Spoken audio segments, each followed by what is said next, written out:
before the first game about this 2-game series, and the general response was one game at a time. Deal with the first game, try to win it, then you move on to the second game.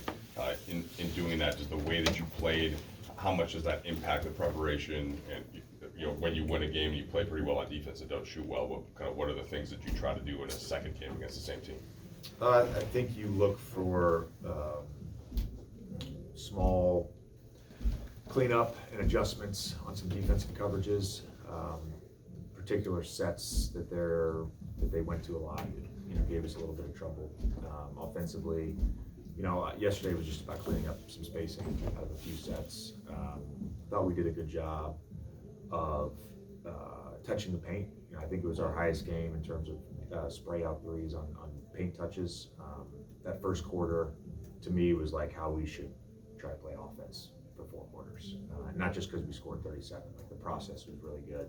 It was a nice mix of getting AD the ball, getting LeBron the ball, getting into multiple actions, using our throw-aheads, using our paint touches to create threes, doing a little bit of duck hunting. Like, we didn't do one thing. We had a bunch of stuff really well. Rui missed a couple shots, usually hits, but it seemed like he was particularly attentive defensively on the glass, box out, Sabonis, those kind of things. And you talked about this the other day, but have you seen a growth in those areas for him that's been helpful? Yeah, his attention to detail, particularly on the defensive end, has been awesome all season. And you kind of take it for granted during the game, and then you watch it on tape, and he's just very consistent with executing our coverages, our schemes, our points of emphasis. Just a pleasure to coach. We were just talking to Mike, and I asked him about your guys' defensive presence, how you made yourself felt on Thursday, and he said, we had about 197 passes when they normally have 240. He said that they had something like 12 spray out opportunities in the first half, only 4 in the second half. It was something about your defense, whether is it shut off passing lanes. Would you take some sort of credit for what you guys did to lower their passing times? It's not like an intentional thing. I think you certainly, in the same way that Embiid, Jokic, those guys, you want to try to limit Sabonis's touches. Now, he's going to touch the ball, and he's the hub and the engine of their offense. And that's not to say De'Aaron Fox can't go get 60, because we know he can go get 60. He's that good. But they're gonna play through Sabonis and those DHOs, those backside actions with Fox and Monk. They're a big part of their offense. And I think you can try to just keep the ball in front and not allow the ball to get in the paint in the middle. And when we did that, we had some really good half-court possessions. When we didn't do that, they got good looks, and they generated either rim attempts or open shots. It's been a handful of games since Max moving in the starting lineup. How is his athleticism and speed played with that group, and does having someone like that on the court, can that generate more perimeter defensive energy for other people? Like, if you see a guy selling out to stay in front of John Morant, stay in front of De'Aaron Fox. I think energy and fight and that stuff, defending with toughness, all that stuff is contagious. I think Max has done everything that we've asked him, and he's started his role. And once he was put back in the rotation after those 3 games earlier in the year, he had a bunch of really good games. Wasn't in the starting lineup, but a bunch of really good games. For him as a younger player, it's just about finding that consistency night to night. And I think since we moved him into the starting lineup, he's been very consistent.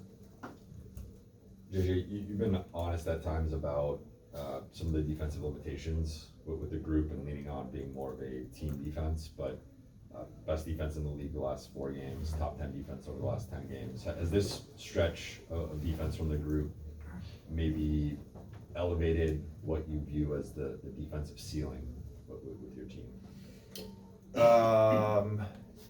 Yes and no. No, in the sense that I felt coming into the year that we could be a top 10 defense month and a half into the season. did not feel that we could be a top 10 defense. But the guys have responded. I mean, it's been consistent throughout the year. They've really responded to things that we've emphasized, to adjustments we made, to clarity that we've created, to adversity, all of those things. So, I like where we're trending there. We executed maybe 6 organic veers where somebody gets blown by in a closeout, and the next guy takes them. Guy who got blown by, you're out of the play. You pick up the guy who took your man. Like that stuff. Again, that's like trust building, and we weren't doing that stuff at the beginning of the year. So beyond just hey, we executed our coverage. We're more physical. Like there's stuff that you can see now where there's real trust building on that side of the ball.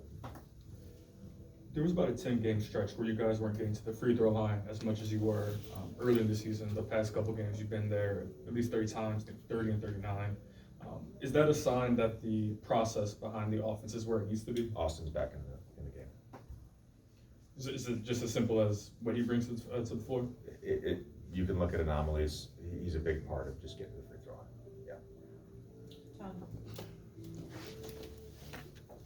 Yeah. Coach Gabe Vincent, who's from this area, he grew up about 30 miles from here, but maybe it was just, he having some family here in the stands, but he got it going for you guys coming off the bench. It's some pretty tough shots, and I know his shooting percentage has been down, but he's still a shooter. I just want to, your thoughts on him, getting the feel for the last game and, and helping you guys out. And what could that become, moving forward with his shooting confidence? Yeah. Love Gabe as a human and as a professional and as a teammate. He competes every night. He's been, particularly in the last few weeks, along with Max, like our most physical perimeter defender, and we need that. We also need him to knock down shots, and it's not just last game, but I think starting, I believe it was with the Utah game at Utah when he got in the starting lineup. Like he's had a good little stretch here where he's had some good offensive nights shooting the basketball. So I think he can build off that, and I confidence in this game and with shooting the basketball is everything. I know he puts in the work. He's a guy that goes game speed on every rep. He's an ultimate pro. So. Hopefully he can continue to shoot the basketball well. Any other questions here? So we'll have Dave ask the last question. Oh. So in kind of the spirit of what we were talking about last game, you're saying not enough people are maybe celebrating the game of basketball out there. It's World Basketball Day. There's just this little lob to you, like what makes basketball great? People. That's what makes basketball great. It's a game that requires cooperation and chemistry and sacrifice and communication. And what basketball has given to me is a great lifestyle.